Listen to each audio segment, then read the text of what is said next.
A boy and his father relax in the luxurious cabin of a 1946 steamship off the coast of North Africa. The two of them sift through the spoils of the father's evening gambling with the ship's wealthy passengers. The boy's eyes catch a small pewter figurine amongst the gold coins and jewelry. Seeing this, the father inspects the figurine with a knowing smile. It is a tiny horse reared up on his hind legs, his mane flowing in an imaginary wind. With twinkling eyes, the father tells his son a story. It's Bucephalus, the magic horse of Alexander the Great. A long time ago, this king was gonna kill Bucephalus because he was so wild the king couldn't ride him. He had Bucephalus brought into a big arena, and the people came from all around because they wanted to see this horse that was the biggest and the blackest and the strongest and the most beautiful horse there ever was. King Philip goes walking out there, and he looked round to some of his men and he said, "Kill that horse." Just then a voice called out from the edge of the crowd. It said, "I can ride that horse." Everybody looked around. They said, "Who said that?" They looked over, and it was a little kid, just about your size, just about your age. And King Philip looked over and he said, "Son, if you can ride that horse, you can have that horse." So Alexander walked out into that big arena, and standing in the middle of the arena was Bucephalus. He was big, and he was strong, and he was pawing the ground. There was fire in his eyes, and there was smoke coming out his nose. He went, Alexander walked up, and then quick as a cat, he jumped onto his back. And he grabbed a hold of that long black mane, and away they went just like lightning. And then jumped right over the crowd, all the way over the stand, and they went riding out over the hill. Everybody said, "Whew." Smoke coming out of his nose. Fire in his eyes. Fire in his eyes. Well, that's the way I heard the story. This scene from the 1979 film The Black Stallion established a loving relationship between father and son, and foreshadows the boy's taming of a feisty black stallion later in the movie. But it also spreads the mythos of Bucephalus. Bucephalus was more than a magical myth. He was indeed real, and he carried Alexander the Great across a continent. He is credited as one of, if not the, most famous horses in history. So let's saddle up and learn about how a boy from Macedonia and his unruly horse created an empire. Welcome to History from Horseback.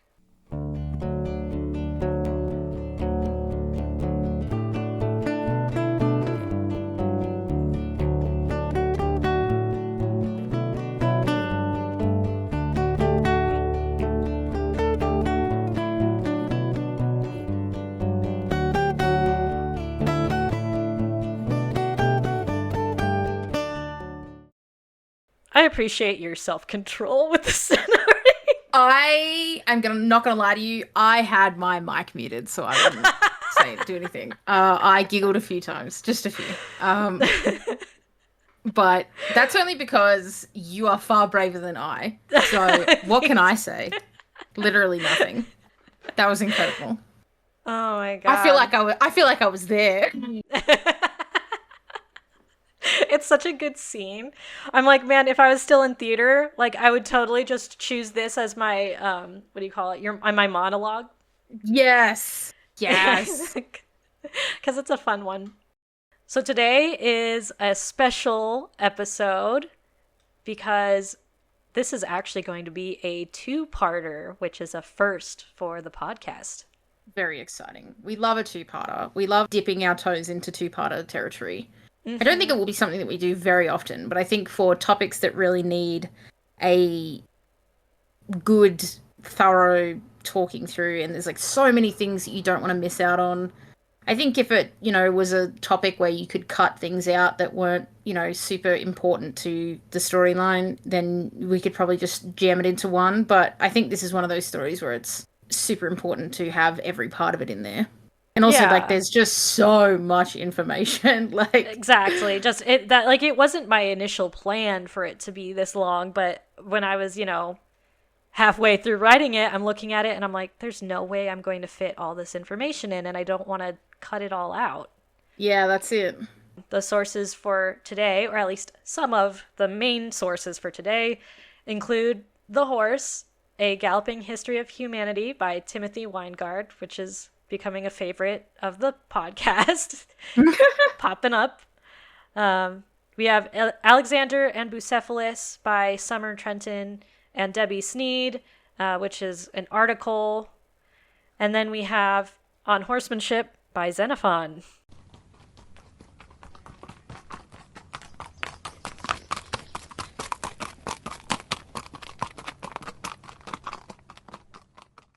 One of the most famous stories about Alexander and Bucephalus is the tale of their fateful meeting. In fact, this story may possibly be the origin of one of the most classic of horse girl tropes, the taming of the wild horse. This fantasy is so common that it basically makes up an entire genre of media.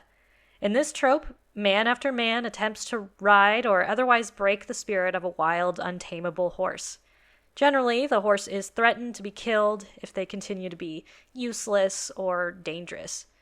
Finally, a character who is usually a child approaches the horse. Using gentleness or compassion or some other special gift, this character manages to tame the horse. We see this exact narrative in the beginning of The Black Stallion. But is this truly how the dynamic duo of Alexander and Bucephalus came to be?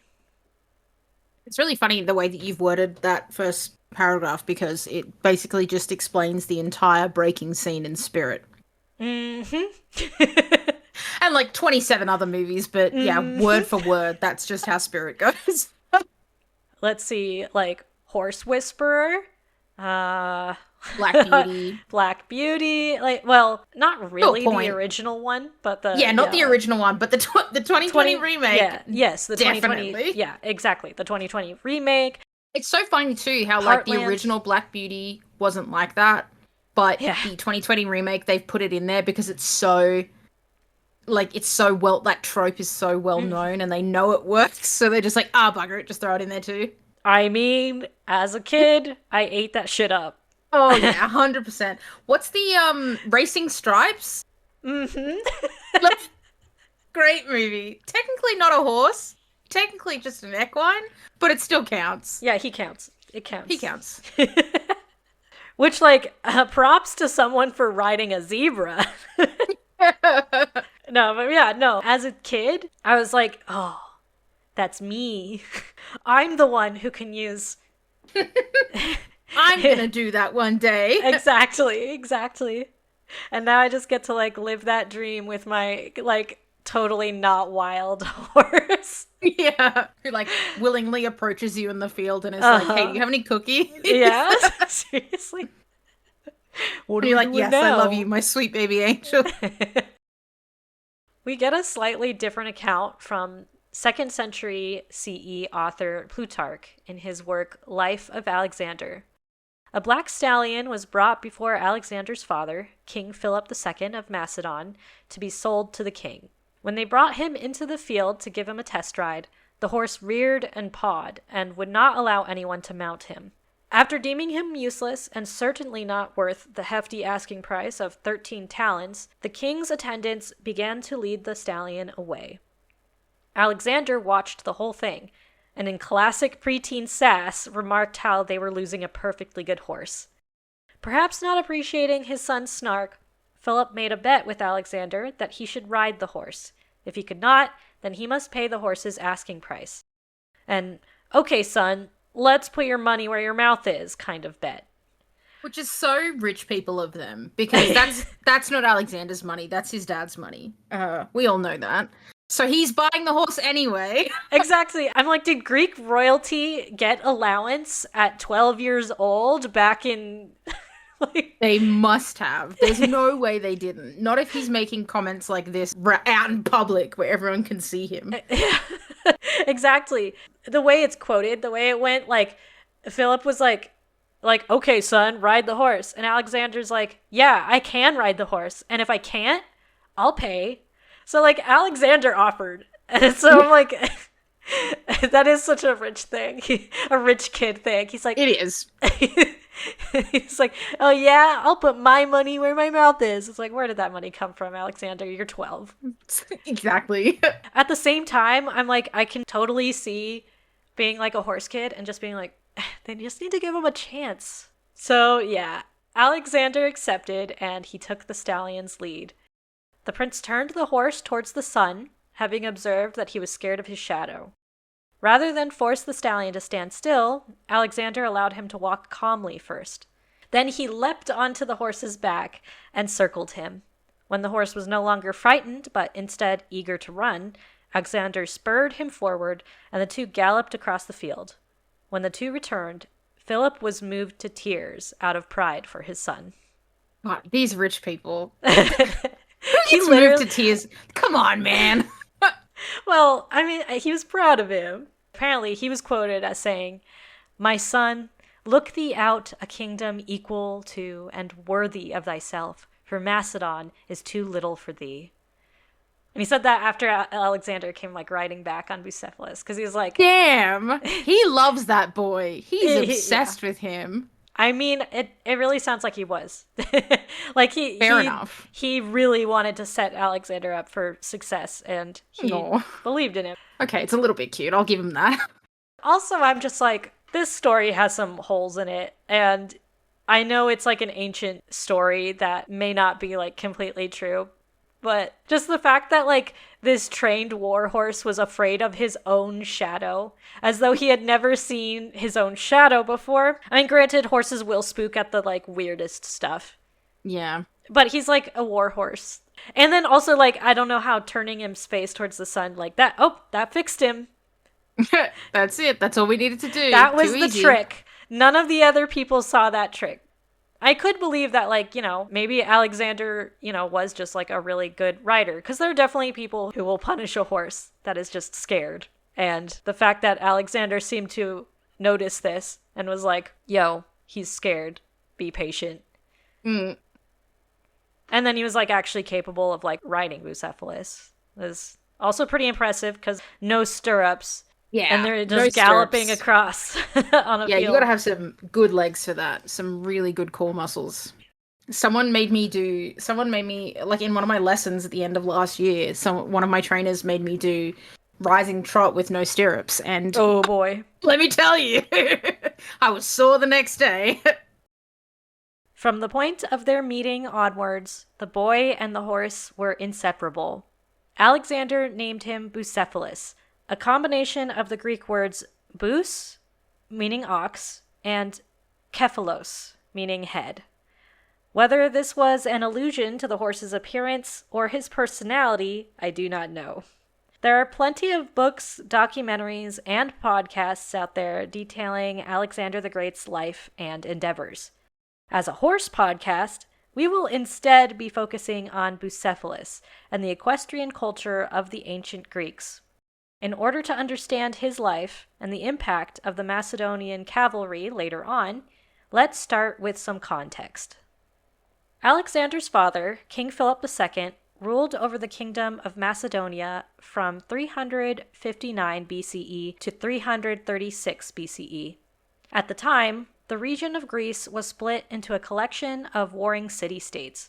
While the area had previously experienced a 100-year or so golden age in architecture, science, medicine, philosophy, and the arts, war had left Greece fractured and weak. Much of Greece south of Macedonia lacked an equestrian culture, both on the battlefield and in day-to-day life. This is likely due in part to the region's rocky Mediterranean climate. A lack of expansive grasslands made the little pasture land available more valuable for farming. Goats and sheep were more capable in the mountainous and semi-arid environment than horses. Furthermore, Greek cities tended to be closer together, and the roads were windy and uneven, rendering horses less useful than just walking. The Macedonians and the Thessalians of northern Greece, however, saw the untapped potential of horses, particularly as cavalry on the battlefield. The military prowess of the Assyrians, the Scythians, and the Persians were fresh in Philip's mind when he took the throne. Philip and Alexander both heavily study their use of cavalry. Alexander and Bucephalus were raised in a rapidly growing equestrian society. The Macedonians prided themselves in their newly developed stud farms and Olympic-quality horses. As the prince's favorite prized horse, Bucephalus likely received the best care that could be given at the time. Alexander learned from the best Greek scholars, such as Aristotle, and horsemanship was no different. Alexander learned from the teachings of Xenophon, an Athenian scholar and soldier renowned for his tactical mind. Xenophon was also a total horse girl and wrote 2 books on horses, On Horsemanship and Hipparchicus. These 2 treatises are the Western world's earliest manuals on the ownership, care, training, and riding of horses. Much of the knowledge found in these books are still used to this day. Using On Horsemanship and historical records, we can piece together Bucephalus's early life. Also crazy that like this information from, I guess it's hard to call it a book because it's like it is a book, but it wouldn't have been written on. Yeah. Not originally. It would have started out on tablets and things, and we're still using it to this day, like for foundational stuff. Yes. And I think that's insane. Yeah. Also impressive. It's like one of those things when people are like, oh, if you could bring anyone back from the dead to like show them what the real world is like, who would you bring back? It's like, can you imagine bringing Xenophon back and showing him like modern day dressage? Mm-hmm. He'd be like, what are you doing? No, I'm kidding. I think he'd like some parts and not like others, but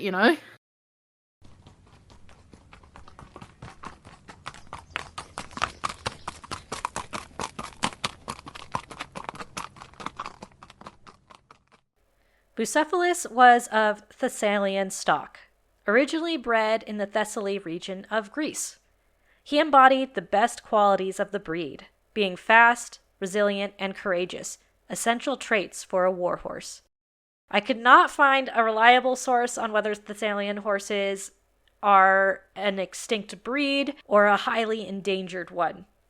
Similar to other ancient horse breeds, it is likely that the Thessalian horse was incorporated into new breeds that exist now. One of these breeds is the Pindos pony, a hardy breed that lives in the mountains of Thessaly, Epirus, Thrace, and Macedonia. It is also believed that Thessalian horses were utilized in the development of the Lipizzaner horse. That makes a lot of sense. They have a lot of the similarities in their body types and what they do. That would not shock me in the slightest. Yeah, I mean, it makes sense to develop a war horse from previous war horses. War horses, yeah. And they all have that same Baroque format. Like, they all look exactly the same. Big necks, big heads, big chests, big barrels. Short barrels, but big barrels. Yeah. Big stocky legs, close to the ground for ease of sword swinging, etc. Yeah. Meanwhile, like, the Pindos pony is just like what happens when you have a pony that lives in the mountains. Yep. Throwback to that first episode on the modern origin of the horse. Yeah, and how the ponification is real. Ponification is real. That's exactly right. Yeah, so I imagine, like, that might have been a difference, is that even though, like, Thessalian horses were described as big, I imagine they probably weren't as big as, like, a Baroque horse or a warm blood that we have in modern times. I feel like horses didn't start getting tall, and I mean, like, big tall. Like, not big. I think war horses would have been big in terms of the fact that they would have been heavy and they would have been, broad and stocky. But I don't think they started getting tall until really, really modern horses came in. And they were like, oh, actually, a horse being 17 hands high is awesome. And I love that. Let's keep doing that. Because, like, if you look at, like, Holsteiners or even Tricaners, like, they are massive, like, in stature. Like, just absolutely huge. And it, like, doesn't make sense to have such a towering horse on the battlefield back then when, like, you have to still be able to reach people with your weapon. Yeah, correct. And also, you're mounting from the ground pretty much most of the time. Like, you can't just be like, hold on, let me pull out my mounting block when, like, you have to ride into battle. So having, like, a really, really tall horse I don't think would be actually that useful on the battlefield. No, I don't think so. Unless you wanted to, unless you're the sort of guy that just sat on a hill and looked at things. Yeah. And like at the same time, I'm not saying that I doubt that they were like little ponies.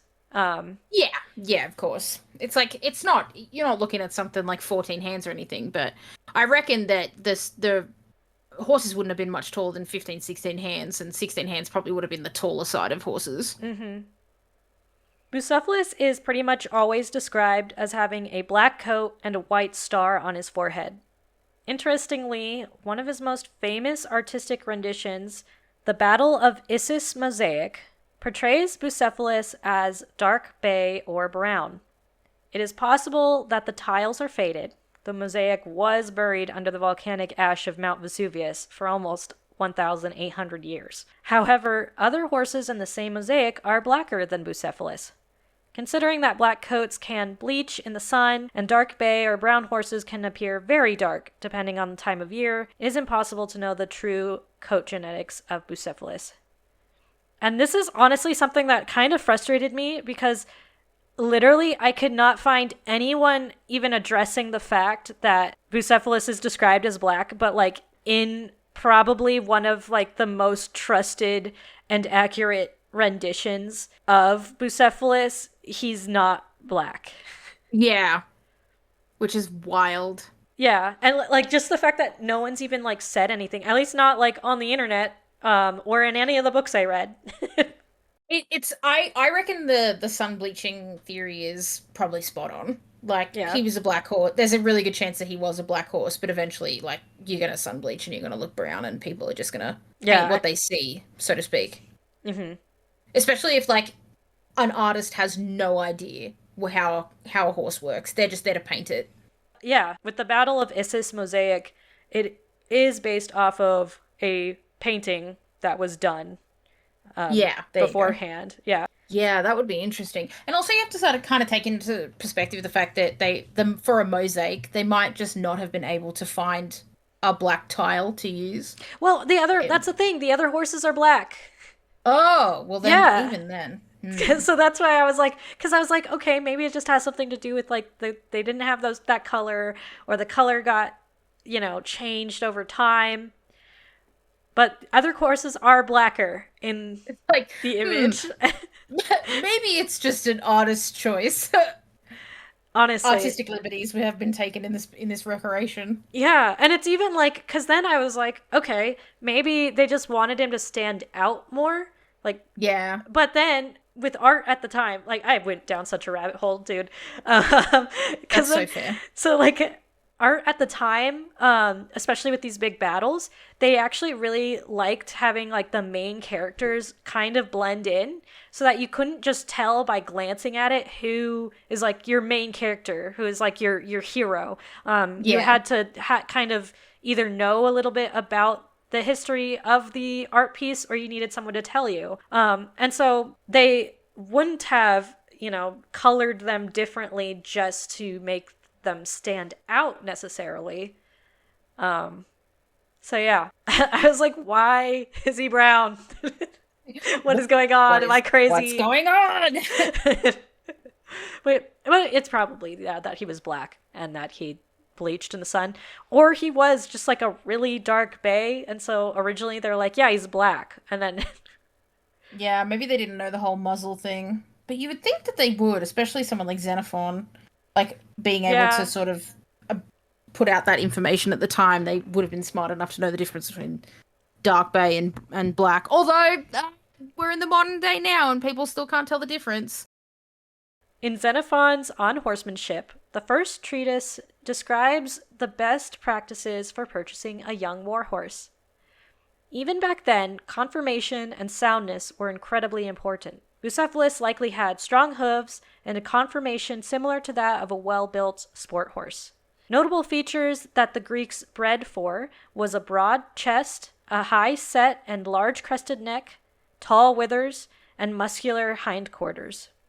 One trait that Xenophon was hilariously specific about were the testicles on a stallion. Of course. Which should not be too large. He can't be obnoxious. He can't be obnoxious with his manhood. It has to be average, just like every other man. I just thought that was so funny. I was like, why do you include this? Because he was a man. He can't help it. They Is have he- to talk about genitalia at some point. They have to. They cannot help Yeah, themselves. that's true. Especially the Greeks. Like, Yes, let's be real. absolutely.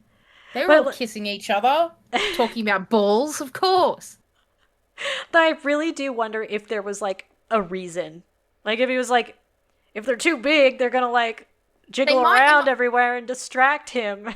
Yeah, it might be two things. It might be one that they'd get in the way, and that they could be like, if the bigger they are, the more problems they're gonna have if he like gets hit on the ground or like gets stabbed or something like that. Two, the other thing is that like I don't know whether this is true, but there used to be like this old wives' tale, like way back when I was doing like cattle and sheep with my grandparents on their farm, that like the bigger the testicles were, like if they were too big, that they would not be as fertile as the other ones. Like if they were overly big. But I think that was like, and I'm pretty sure that was just an old wives' tale. But I can definitely remember being told that. The Greeks basically invented like all of the old wives' tales. So that could really be it. Like his reasoning. It could be. Xenophon advised in part 2 that young colts should be started by a professional trainer, similar to modern days. Bucephalus was likely started under saddle by a trainer prior to being brought to Philip. Even in ancient times, trainers were advised to be patient with young horses and reassure them when fearful rather than punish them. Xenophon was like a big fan of not being too harsh on horses, which is crazy because like scientifically it's been shown to be way better than teaching learned helplessness, but go off, I guess. Yeah. One of my biggest pet peeves is seeing like a video that someone posts of like, especially like, you know, a trainer or something posting a video of like a horse, and then you are always going to get these like guys, usually guys, who are like, oh, I could ride that horse. I could ride the buck out of them. Like, just give them to me for an hour and I'll beat it out of them. You're like, no one asked you. Yeah, literally no one asked you, but thanks for outing yourself as a freak. I know.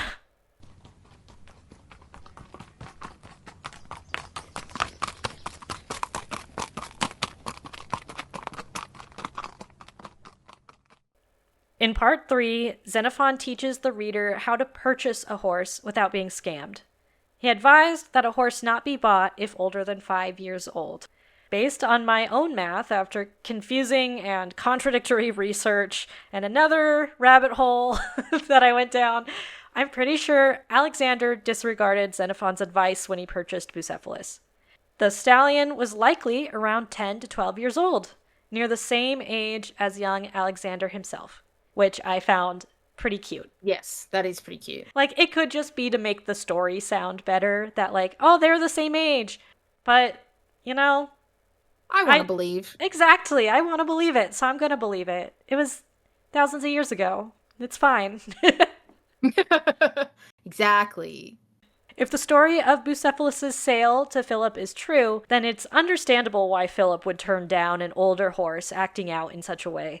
It was expected of an older, trained horse to be capable of accepting the bit, standing still for mounting, responding to soft rein aids, and galloping up and down steep inclines.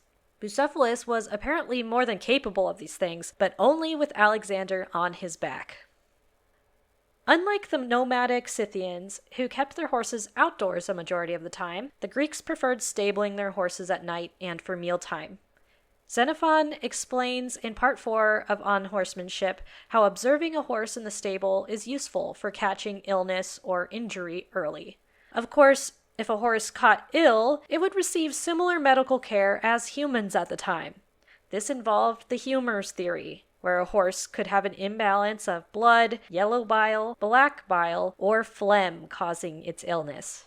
This meant that a common treatment at the time could involve bleeding a horse. Which is so funny, because when you think about the fact that horses colic and they can't throw up, it's like, wow, an imbalance of all these things really means a death sentence, because if you can't get that humor out to, you know, level it out, quote unquote, or how they believed, you can't really help him. Yeah, that is an interesting thing, actually, now that I'm like thinking, because another podcast I listen to that I love is a like medical history podcast. And one thing she talks about, like a common theme, is that us humans love diuretics.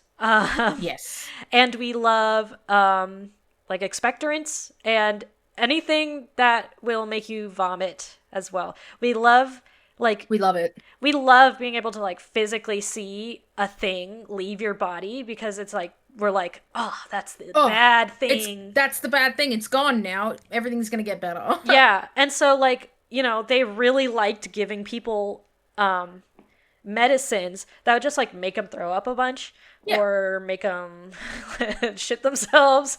Yeah.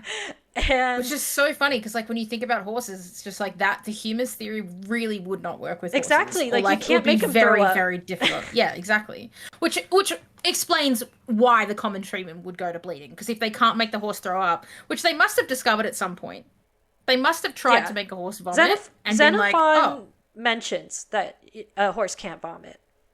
So he knew. So they must have figured it out at some point. And they're like, okay, well, if we can't make it vomit, we've got to bleed it. That's the only other way we can balance the humours.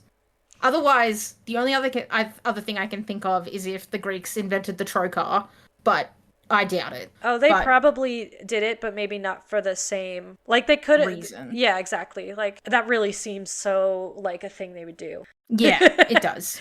It really seems like on brand.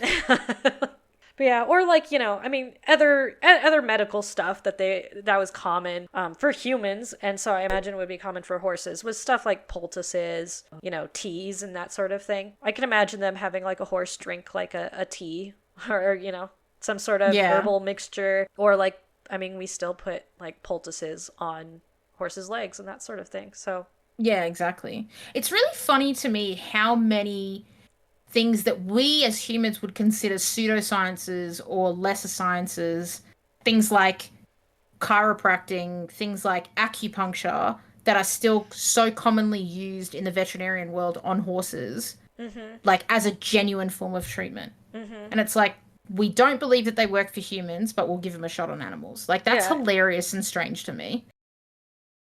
Bucephalus would have been groomed and had his living space cleaned daily by a devoted and well-trained groom. As a stallion, he likely would have been led while wearing a muzzle when not carrying a bit in his mouth. This was a preventative measure to avoid horses developing a biting habit.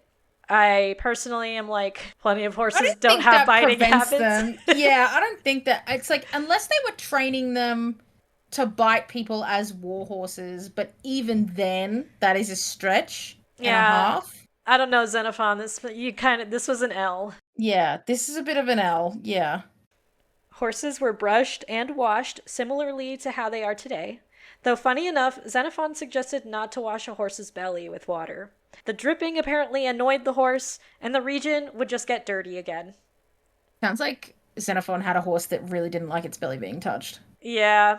That's like the only thing that really sucks about like old time writings like this, or books from that era and stuff, and research from that era, is that the sample size is like, it's like Xenophon's horse and his neighbor's horse. Like, that's where all the research came from. Like, he walks over to his neighbor's fence one day and he's like, "Hey, does your horse do this too?" And the guy's like, "Oh yeah, he does that all the time." He's like, "Okay, perfect," writes it down. Well, also, okay, my thing is that given the fact that Greek horses were stabled a majority of the time, they were only fed set meal times, probably weren't getting forage 24 hours a day. Most Greek horses probably had ulcers. Let's just be real. Shitloads of them. Yeah, no wonder they didn't want their bellies touched. Yeah, like, Jesus. So I have a feeling they just didn't like their bellies touched. Yeah. It's like, that fucking hurts, you asshole. Yeah. But also just the fact that he was like, well, it's just gonna get dirty anyway.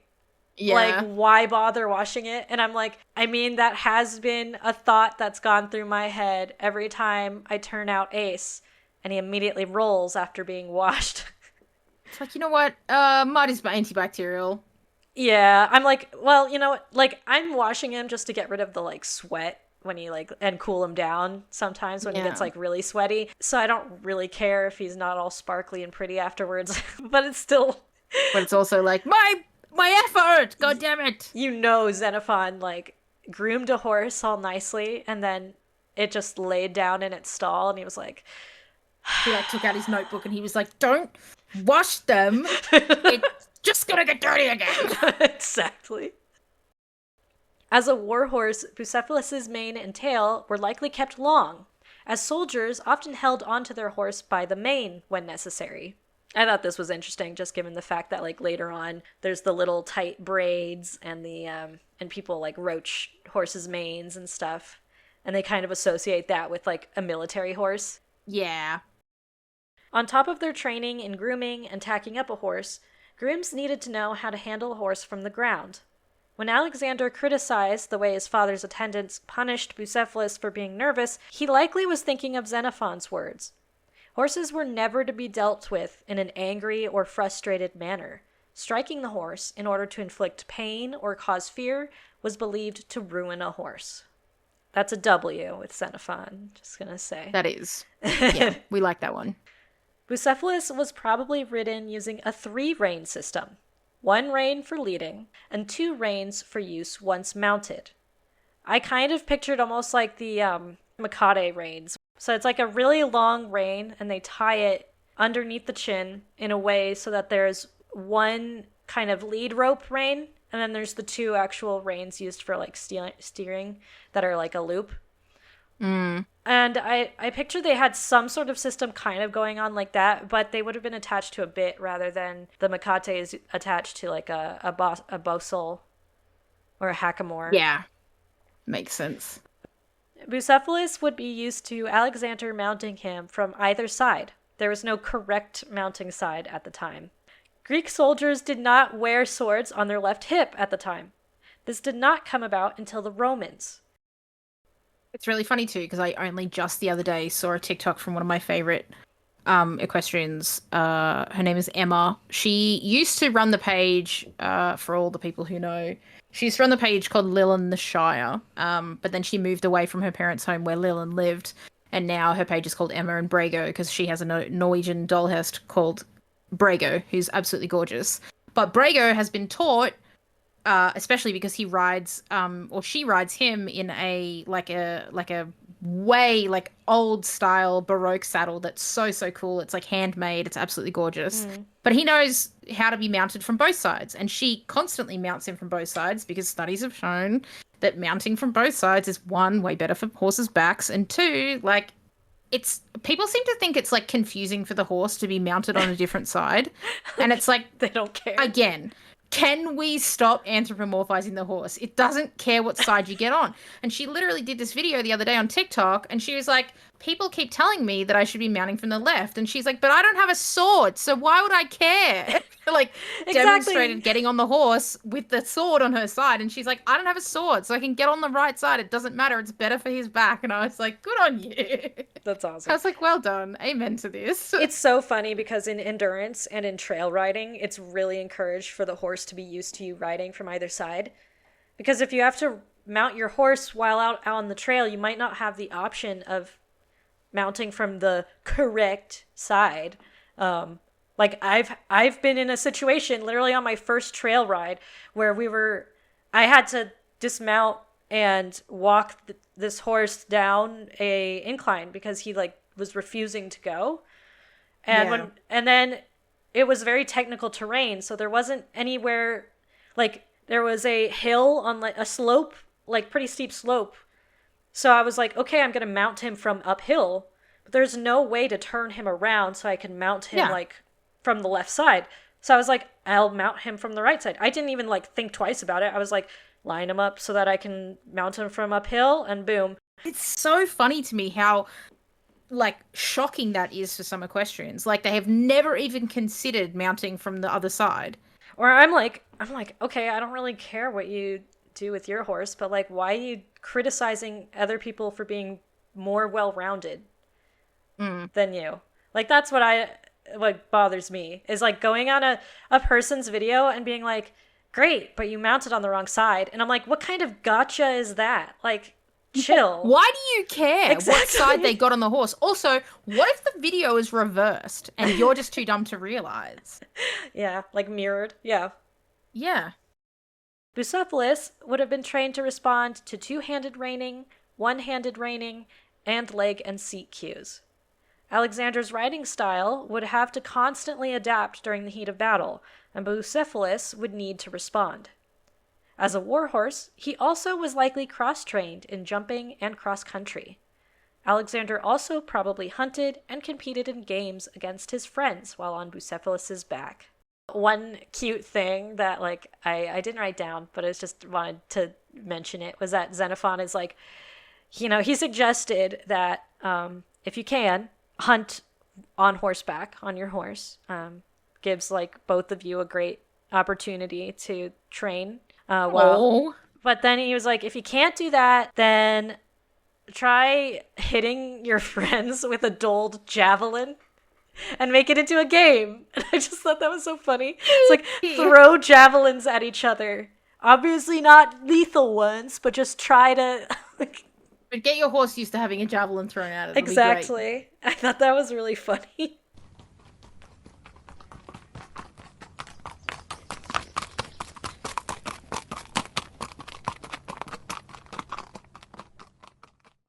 Despite his bullheadedness, Bucephalus is described as being an incredibly intelligent and brave horse who was obedient and devoted to Alexander. Under a less understanding rider, Bucephalus may have been deemed too spirited for warfare and instead developed into a parade or Olympic horse. Overly excitable or overly lazy horses were not ideal war horses. While nowadays we want a calm horse for parades, the Greeks wanted a show. This meant parade horses were encouraged to rear, paw, jump, snort, and whinny for the spectacle.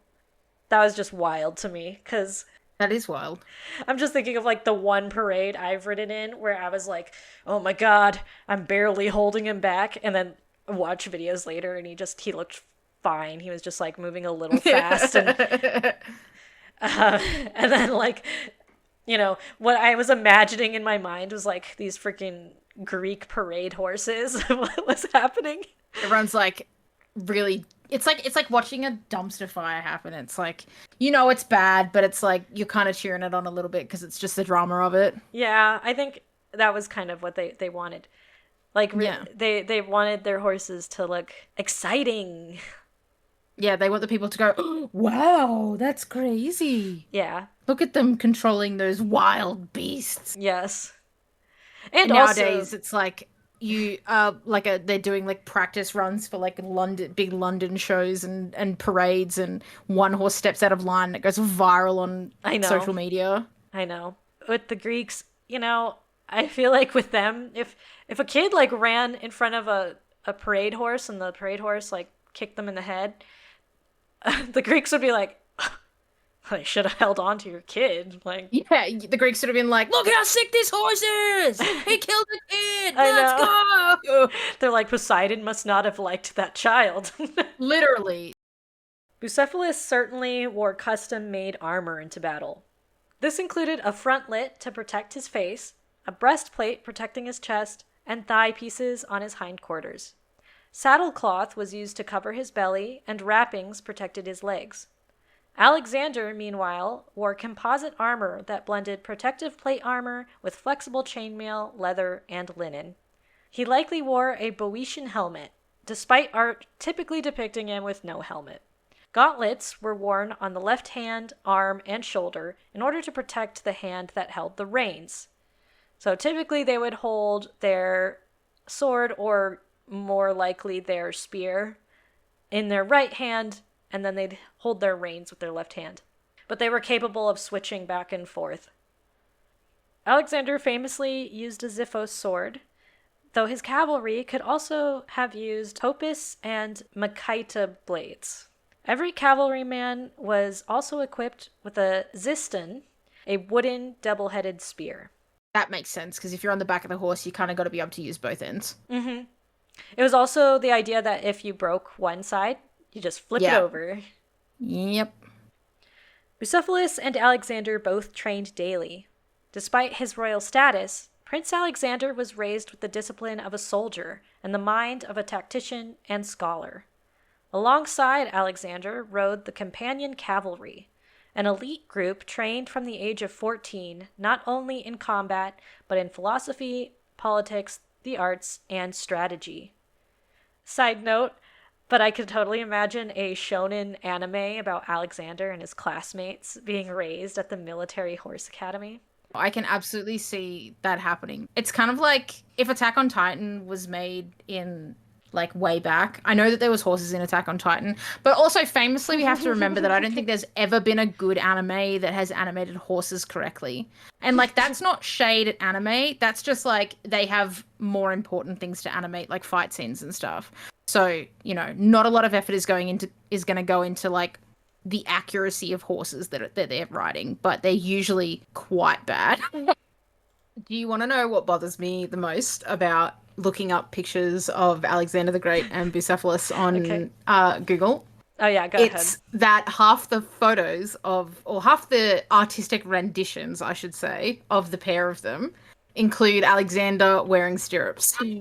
Oh, yeah. And they did not exist! Yeah, they did not. There was no such thing! Get those stirrups off that man's horse! That's hilarious. I did not expect to see the first picture I clicked on to have stirrups, but it does. And I'm like very confused by that.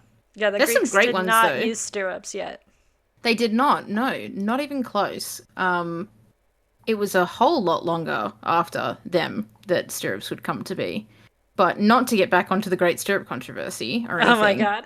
But that was very funny to me when the first thing I clicked on was like him in a full saddle with stirrups. And it's just like, well, for someone writing such a big and glorious article about Alexander the Great, you sure didn't do your history research, did you? Okay, it could be AI. There are a lot of AI pictures on this. There's a lot of AI pictures on this article. Like a lot of them. What is wrong with their eyes? I know. What the fuck? The first two pictures are actually terrifying. Time to go down the... Oh, this is like the article I was alluding to where I was like, I saw it and I was like, AI wrote this article and also it seems did all the art. Look at which one? Go to the second picture. Look at his finger. Look at his fingers. What's wrong with his first finger and his thumb? What happened to them? Yeah. His reins attached to the breastplate. Yeah. Like, yeah. And the second rein is attaching to his bottom lip. Yeah. These are so bad. Yeah. It's so funny. Oh my god. Oh my god. Are these all AI? Come on. They must be. I think they are. They've got to be. Because the rest of the site, all of the articles, they're all AI. Yeah, like the entire, like I read part of this article and I immediately was like, yeah, no, this is AI. I can't trust anything from here. Oh my god, the bond between Alexander and Bucephalus. Look at how messed up Alexander's hand is. Wait, his fingers are broken, dude. They're just little sausages on the other side. No, this will be a great clip where I just like show all of these images while we rip them apart. Yeah, save them all and use them for a TikTok showing how useless these things are. I'm gonna save all these pictures and start drawing big red circles around all the weird shit. Yeah.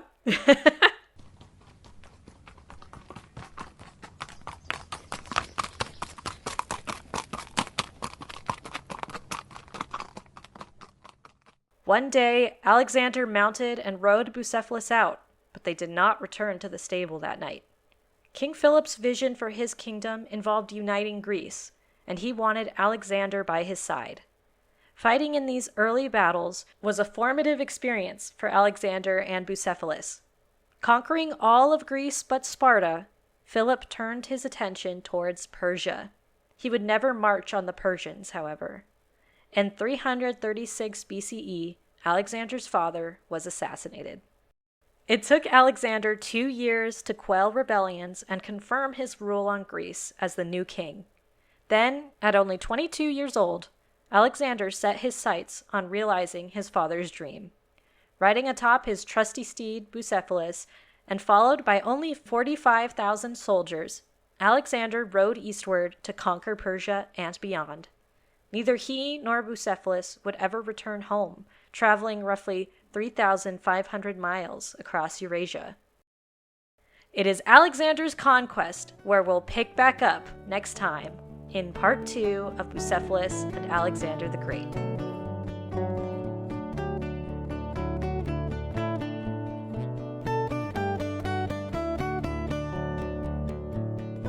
Thank you for listening to History from Horseback. We hope that you enjoyed this episode. We are on TikTok, Instagram, and Facebook, so give us a follow for more historical horse content. Thanks again for listening. We'll see you out on the trail.